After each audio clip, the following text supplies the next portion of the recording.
বৃষ্টির দিনে একটু খিচুড়ি হলে মন্দ হয় না।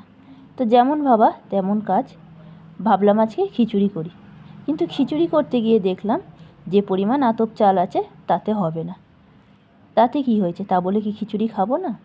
তার জন্য আমি ঘরে ডালিয়া ছিল, ডালিয়া আর মুসুর ডালটা সম পরিমাণে নিয়ে নিয়েছি।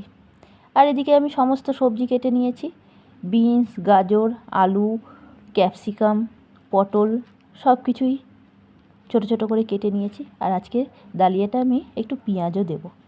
তো তেল গরম হয়ে গেলে তাতে আমি জিরে, শুকনো লঙ্কা ফোড়ন দিয়ে সবজিগুলো সব দিয়ে ভালো করে ভেজে নেব। সবজিগুলো যতক্ষণ ভাজা ভাজা হচ্ছে, এদিকে আমি ডাল আর ডালিয়াটা একসাথে মিশিয়ে ভালো করে ধুয়ে বেশ কিছুক্ষণ ভিজিয়ে রেখে দেবো। সবজিগুলো দেখো ভাজা ভাজা হয়ে গেছে। এরপর আমি দেব নুন। নুন দিলে কিছুটা জল ছাড়বে, আর জলটা বেশ কিছুক্ষণ শুকিয়ে যাওয়া অবধি ভাজবো আরও।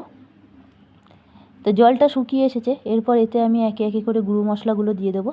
দিলাম নুন, হলুদ, জিরে গুঁড়ো, ধনে গুঁড়ো, স্বাদ অনুসারে চিনি দিয়ে ভালো করে মিশিয়ে নেব। মেশানো হয়ে গেলে অল্প, যেহেতু আজকে রান্না দুজনে, সেই জন্য আমি আদাটা গ্রেট করে নেব, আর বাটলাম না। আদাটা দেওয়ার পর আবারও কিছুক্ষণ কষিয়ে নেব, নইলে একটু আদার গন্ধটা থেকে যাবে। তো কষানো হয়ে গেছে। এরপর আমি ডালিয়া আর ডাল ভেজানোটা তাতে দিয়ে ভালো করে আবারও কষিয়ে নেব। কষানো হয়ে গেলে পরিমাণ মতো জল দিয়ে ভালো করে নাড়াচাড়া করে ঢেকে দেব সবজিগুলো সেদ্ধ হওয়ার জন্য। যেহেতু আমি একটু ঝাল খাই, তাই আমি ওপর দিয়ে কিছুটা কাঁচা লঙ্কাও দেব। তো দেখো ডালিয়াটা বেশ হয়েই এসেছে। তো ডালিয়া কি শুধু খাবো না, ডালিয়ার সাথে আমি আজকে করব ডিমের অমলেট। আর হ্যাঁ, ডালিয়াটা নামানোর আগে দিলাম ঘি, গরম মশলা। ঘি আর গরম মশলাটা দিয়ে বেশ করে ওপর নিচ করে মিশিয়ে নেব।